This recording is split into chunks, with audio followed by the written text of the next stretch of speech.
Hi everyone welcome back. ನೀವು ನೋಡ್ತಾ ಇದ್ದೀರಾ student solution YouTube channel. SSP ಸ್ಕಾಲರ್ಶಿಪ್ನ ಅಪ್ಡೇಟ್ಗೆ ಸ್ವಾಗತ. ವಿಡಿಯೋದಲ್ಲಿ SSP ಸ್ಕಾಲರ್ಶಿಪ್ನ ಲಾಸ್ಟ್ ಡೇಟ್ ಅಪ್ಡೇಟ್, ಅಮೌಂಟ್ ಯಾವಾಗ ಬರುತ್ತೆ ಅದ್ರ ಬಗ್ಗೆ ಡೀಟೇಲ್ ಆಗಿ ಮಾಹಿತಿನ ತಿಳಿಸ್ಕೊಡ್ತೀನಿ. ಚಾನಲ್ಗೆ ಸಬ್ಸ್ಕ್ರೈಬ್ ಆಗಿ ವಿಡಿಯೋ ಇಷ್ಟ ಆದರೆ ಲೈಕ್ ಮಾಡಿ. ಲಾಸ್ಟ್ ಡೇಟ್ನ ಆಲ್ರೆಡಿ ಗೊತ್ತಿದೆ ನಿಮಗೆ.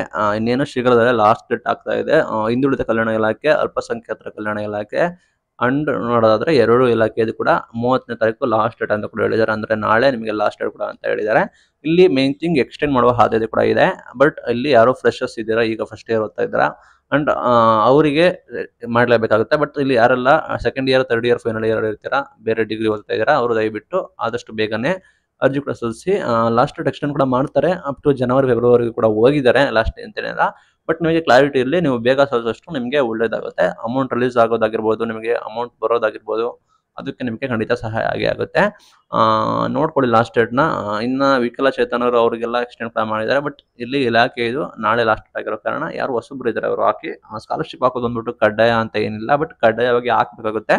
ನೀವೇನಾದ್ರು ಹಾಸ್ಟೆಲ್ ಇದ್ದೀರಾ, ಸರ್ಕಾರಿ ಕಾಲೇಜುಗಳಲ್ಲಿ ಓದ್ತಾ ಇದ್ದೀರಾ, ನಿಮಗೆ ಏನಾದ್ರು ಬೆನಿಫಿಟ್ಸ್ ಬೇಕು, ನಿಮಗೆ ಹಾಸ್ಟೆಲ್ ಅಲವೆನ್ಸ್ ಬೇಕು, ಯೋಜನೆ ಅಡಿ ಬೇಕು, ನಿಮಗೆ ನೀವೇನಾದ್ರು SC ST ಅದರ್ಸ್ ಆಗಿದ್ರೆ, SC ST OBC ಆಗಿದ್ರೆ ಕೂಡ ನಿಮಗೆ ಫೀಸ್ ಕನ್ಸೆಷನ್ ಬೇಕು ಅಂದರೆ ನೀವು ಕಡ್ಡಾಯವಾಗಿ SSP ಸ್ಕಾಲರ್ಶಿಪ್ಗೆ ಅಪ್ಲಿಕೇಶನ್ ಹಾಕಬೇಕಾಗುತ್ತೆ. ನಿಮಗೆ ಅಲ್ಲಿ ಹಾಸ್ಟೆಲ್ ಅಮೌಂಟ್ ಕೂಡ ಸರ್ಕಾರ ಪೇ ಮಾಡುತ್ತೆ. ಇನ್ ಕೇಸ್ ನಿಮಗೆ ಡೇ ಸ್ಕಾಲರ್ ಆಗಿದ್ರೆ ಅಮೌಂಟ್ ಕೂಡ ಪೇ ಮಾಡುತ್ತೆ.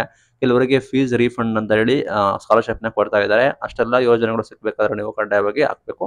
ಅಮೌಂಟ್ ಬರ್ತಾ ಇಲ್ಲ ಅಂತ ಕೇಳ್ತಾ ಇದ್ರೆ, ಕೆಲವರಿಗೆ ಕ್ರೆಡಿಟ್ ಕೂಡ ಮಾಡಿದ್ದಾರೆ, ಕೆಲವರಿಗೆ ಕೂಡ ಕಳೆದ ವರ್ಷದ ಕೂಡ ಪೆಂಡಿಂಗ್ ಇಟ್ಕೊಂಡಿದ್ದಾರೆ.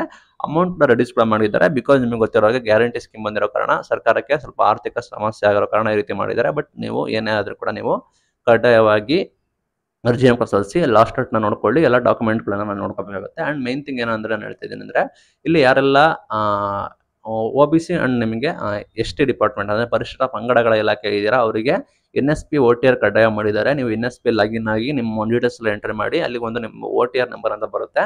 ಅದನ್ನು ನೀವು ಇಲ್ಲಿ ಅಪ್ಲಿಕೇಶನ್ ಹಾಕಿ ಎಂಡ್ ಆಗೋ ಸಮಯದಲ್ಲಿ ಕ್ಲೋಸಿಂಗ್ ಟೈಮಲ್ಲಿ ಲಾಸ್ಟ್ಗೆ ಈ NSP ನ್ಯಾಷನಲ್ ಸ್ಕಾಲರ್ಶಿಪ್ ಪೋರ್ಟಲ್ನಲ್ಲಿ OTR ಅಂತೇಳಿ ನೋಂದಣಿ ಮಾಡ್ಕೊಂಡ್ರೆ, ನೀವು ರಿಜಿಸ್ಟ್ರೇಷನ್ ಮಾಡ್ಕೊಂಡ್ರೆ OTR ನಂಬರ್ ಅಂತ ಬರುತ್ತೆ. ಅದನ್ನು ಇಲ್ಲಿ ಹಾಕಬೇಕಾಗುತ್ತೆ. ಇದು ಕೂಡ ಕಡ್ಡಾಯವಾಗಿರುತ್ತೆ. ಅದು ಕೂಡ ನೀವು ಯೋಚನೆ ಮಾಡಿಕೊಳ್ಳಿ. ಇದು ಇವತ್ತಿನ video. Thank you for watching till end. Thank you.